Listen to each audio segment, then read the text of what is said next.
एक तरह के कितने सवालों में उलझे। এবার নিজের নামই বদলে ফেললেন বলিউডের অভিনেত্রী আলিয়া ভাট।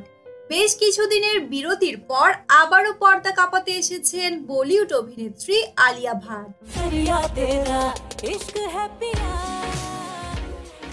এই মুহূর্তে তার আসন্ন ছবি জিগরার প্রচারে ব্যস্ত সময় পার করছেন তিনি।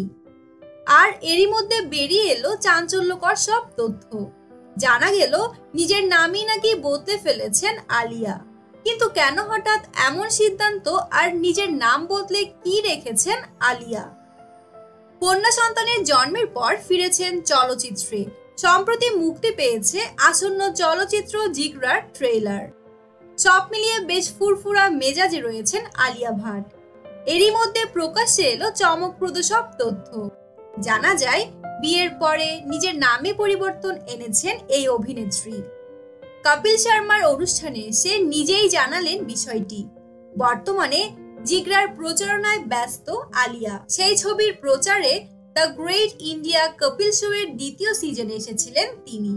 সেই অনুষ্ঠানে অভিনেত্রী ঘোষণা করলেন তিনি এখন আর শুধু আলিয়া ভাট নন, তার নাম আলিয়া ভাট কাপুর।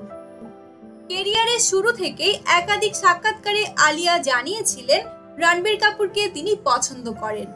রণবীর কাপুরের নাম শুনলে আলিয়ার মুখে চলে আসে এক অনন্য জ্যোতি, যা নজর এড়ায়নি নেটিজেনদের।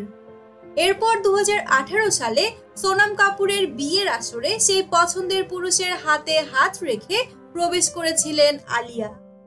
বলা ভালো, রণবীরের সঙ্গে সম্পর্কের সূচনা ছিল সেই ঘটনা। তারপর দীর্ঘদিন সম্পর্কে ছিলেন তারা। করোনার সময় একসঙ্গে বসবাসও করেছিলেন এই তারকা দম্পতি। তারপর বিয়ে। উল্লেখ্য, আলিয়াকে শেষ দেখা গেছে রকি আউর রানী কি প্রেম কাহিনী ছবিতে। অন্যদিকে রণবীরের শেষ মুক্তিপ্রাপ্ত ছবি এনিমেল। বর্তমানে তিনি রামায়ণ নিয়ে ব্যস্ত। এই ছবিতে রামের চরিত্রে অভিনয় করেছেন তিনি। বিপরীতে সীতার চরিত্রে অভিনয় করেছেন সাই পল্লবী।